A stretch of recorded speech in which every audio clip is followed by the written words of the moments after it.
Eccoci qua di nuovo. Mandi a tutti. Ecco, sono appena ritornato da Roma a seguito dei miei soliti impegni elettorali e mi sembra quasi di essere ritornato qui in Friuli, non in Friuli, ma in Sud America, nel senso che stanno uscendo sui giornali, stanno continuando a uscire varie pubblicazioni sulla stampa locale in relazione alle nuove proposte di riforma della forma di governo della regione autonoma Friuli Venezia Giulia, che a mio modo di vedere, se approvate e confermate, risulterebbero addirittura inquietanti. Va aperta una seria discussione su queste tematiche e approfitto anche di questa festa dei santi per lanciare un video divulgativo di approfondimento. Cercherò di essere il più possibile appunto divulgativo. La forma di governo della regione viene delegata dallo statuto speciale alla legge regionale statutaria, che è diciamo la più importante legge regionale che richiede maggioranze qualificate per la sua approvazione e presenta un iter particolare, con la possibilità venga indetto anche un referendum eventuale che ha carattere confermativo o positivo, ecco, nel caso che le maggioranze siano qualificate ma non tali da impedire quest'ultima richiesta, ecco, tra l'altro meramente eventuale, per cui un iter complesso e nemmeno troppo garantistico in realtà. Qual è la proposta più importante che insomma è all'ordine del giorno ormai? Perché ho visto varie pubblicazioni da molti mesi. Il nostro presidentissimo Fedriga, forse inebriato dall'esito di un plebiscito che in realtà come dire, lo ha riconfermato, sì, ma con una scarsa affluenza sempre più bassa, ecco, ha chiesto di fatto, mandando avanti gli altri, ovviamente poi lui ha dato la sua disponibilità, ovviamente, ha chiesto sostanzialmente che venga superato l'attuale divieto del terzo mandato presidenziale. Siamo già al secondo mandato presidenziale fedrighiano. Da sempre il modello presidenzialistico che viene dall'America, ecco, ma anche nella versione israeliana, che è stata innestata nelle regioni a statuto ordinario e che noi purtroppo abbiamo copiato dai nostri grandi potenti vicini veneti, ad esempio. Non così invece nelle regioni a statuto speciale dell'arco alpino, che sono realmente autonome, come la Valle d'Aosta e il Sud Tirolo, che non eleggono direttamente il capo dell'amministrazione regionale o provinciale locale, che è eletto indirettamente dall'assemblea rappresentativa. Ebbene, laddove viceversa, come da noi, purtroppo direi io, è in vigore questo sistema presidenzialistico, personalistico, che concentra un enorme potere nelle mani di un solo uomo. L'unico limite che è previsto, diciamo, per la presidenza è proprio il divieto del terzo mandato, cioè un limite al secondo mandato, che si vorrebbe ora addirittura superare. Ehm, è un qualcosa di una proposta, secondo me, di una gravità inaudita, perché farebbe saltare praticamente l'unico l'unico vincolo rimasto ci porrebbe davanti a un presidente sostanzialmente eterno. Ehm,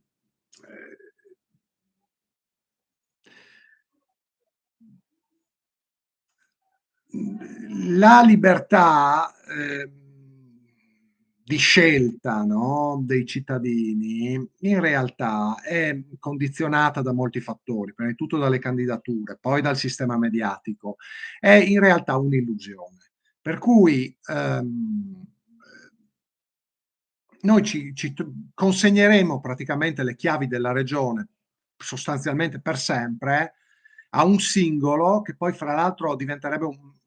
presidente triestino eterno, per cui davvero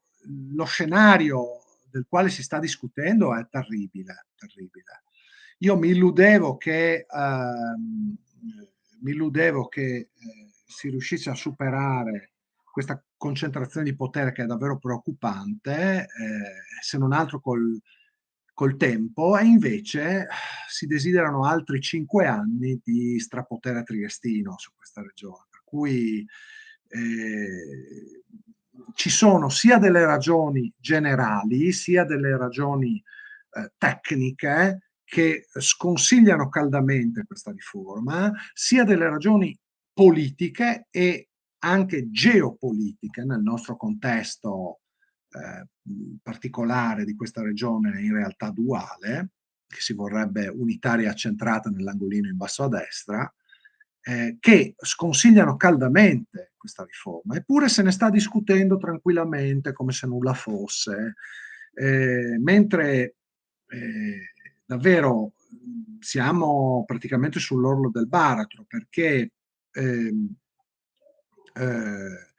è importante garantire il rinnovamento di una classe politica che altrimenti rischia di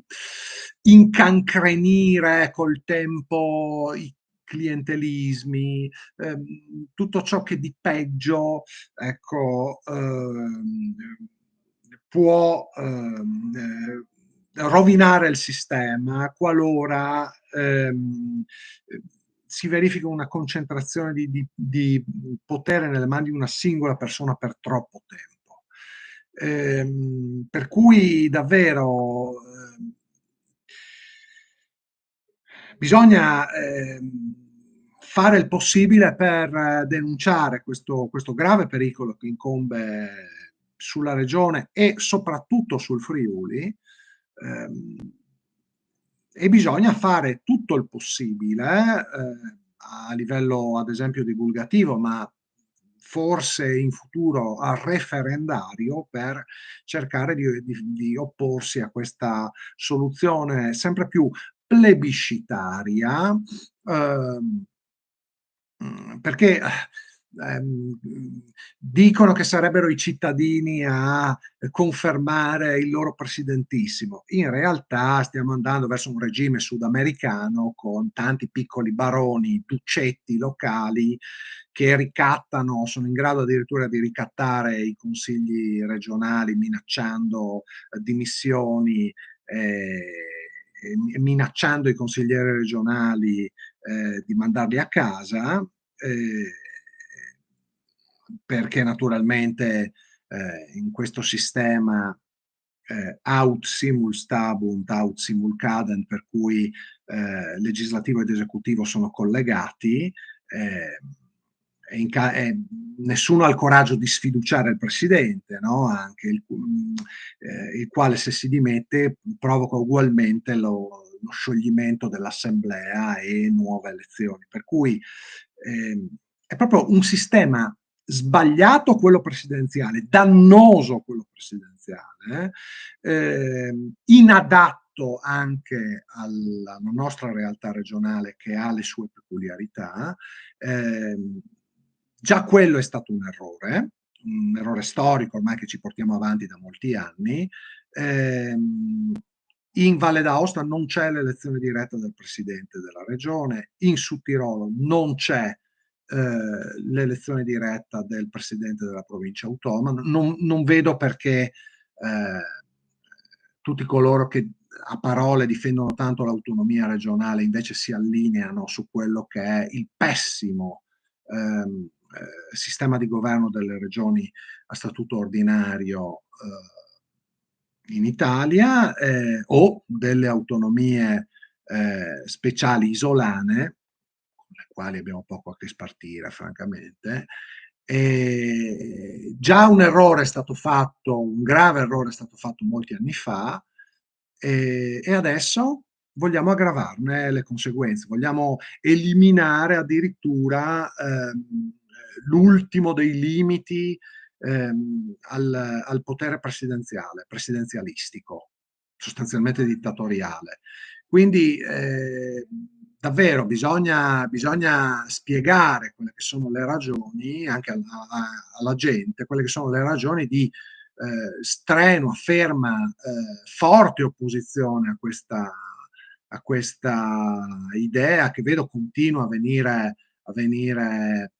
pompata, proposta e portata anche agli onori delle cronache. E bisogna organizzare magari un'opposizione un po' più decisa rispetto a quella che leggo sui giornali, ma ci sono altre priorità, ma sì, alla fine non sembra un'opposizione forte, e soprattutto nessuno pone in evidenza il fatto che francamente sarebbe il caso anche di cambiare presidente la prossima legislatura, anche perché il Friuli è sempre meno rappresentato all'interno delle istituzioni regionali, conta sempre meno, e anche il rinnovamento della classe politica dovrebbe essere fisiologico, mentre viceversa, rimuovendo ehm, il vincolo al secondo mandato, rimuovendo il divieto dal terzo mandato, il rischio è quello di non risolvere nulla e anzi incancrenire tutti i mali che questo pessimo sistema di governo col tempo sta portando in regione. Eh, io penso che insomma tutti i cittadini, per esempio andando in ospedale quando hanno bisogno del pronto soccorso, o insomma valutando il livello dei servizi che concretamente ricevono dalla pubblica amministrazione anche regionale, io non credo che abbiano notato un miglioramento della loro concreta situazione insomma di vita a seguito dell'introduzione di questa pessima forma di governo presidenzialistica. Anzi, c'è stato un peggioramento sotto ogni profilo, dappertutto, per cui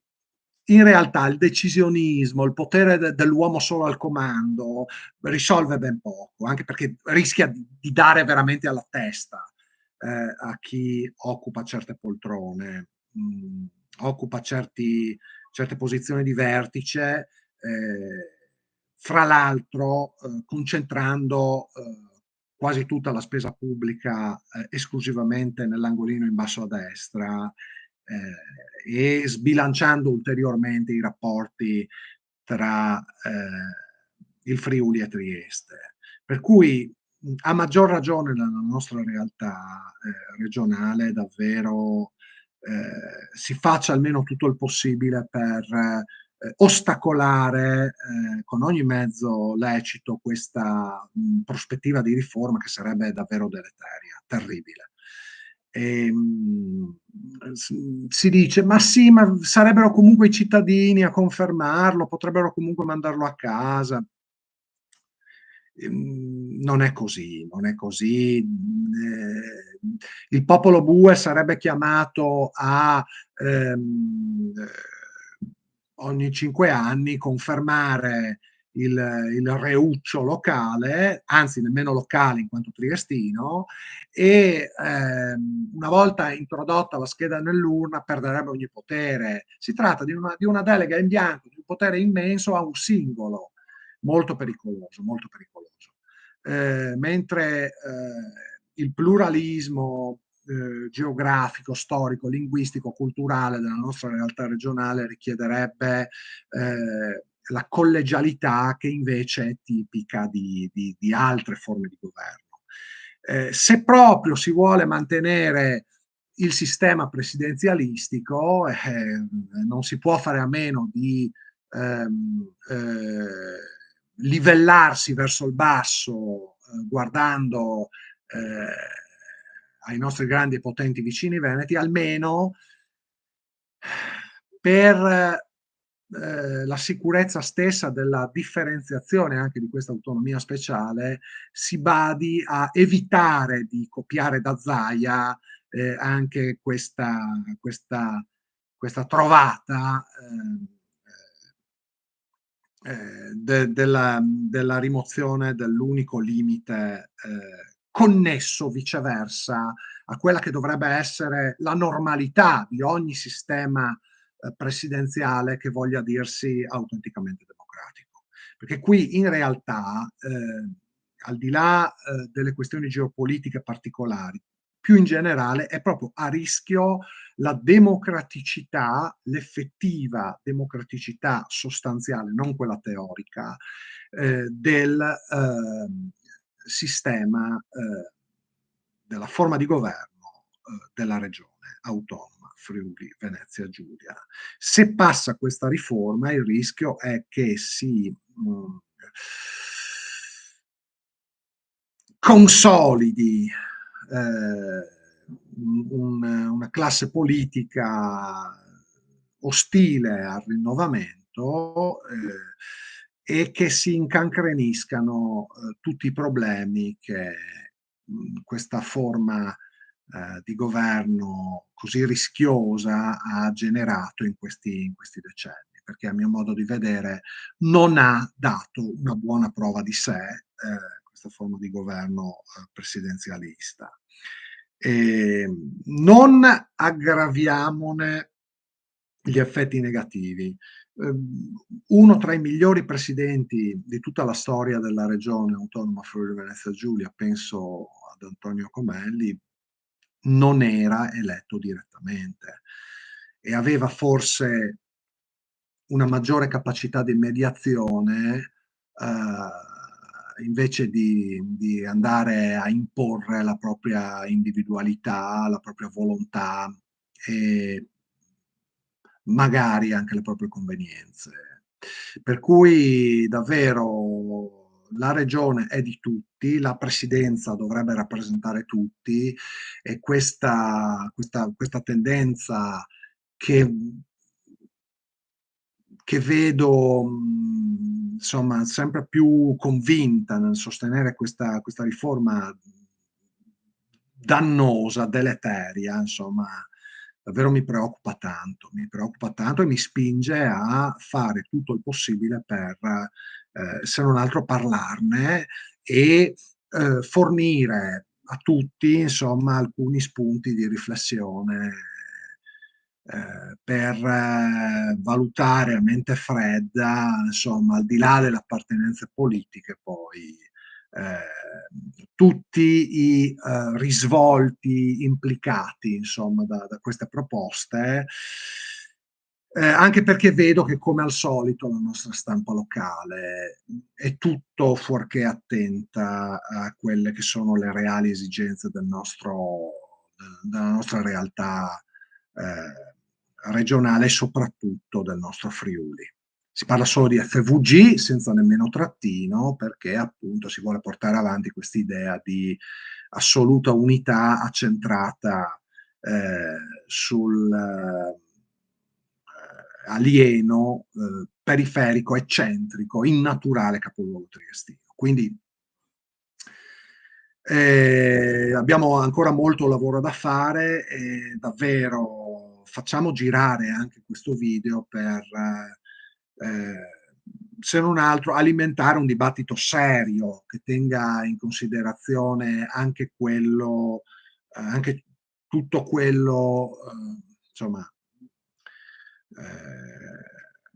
di ciò che i giornali non scrivono, ecco, perché purtroppo il politicamente corretto è davvero pesante, soprattutto in questa regione, innaturalmente molto accentrata, malamente, insomma, finché non si riconoscerà il carattere quantomeno duale di questa regione, veramente le cose potranno solo peggiorare. Comunque coraggio sempre e ragioniamo con la nostra testa e rendiamoci conto di come il vecchio sistema ehm, dell'elezione in diretta fosse molto più ehm, democratico, pluralistico e, perché no, anche molto più adatto a rappresentare meglio, insomma, quella che è la nostra regione così complessa. Vi ringrazio per l'attenzione e magari ci risentiremo più avanti su queste tematiche. Grazie a tutti e mandi.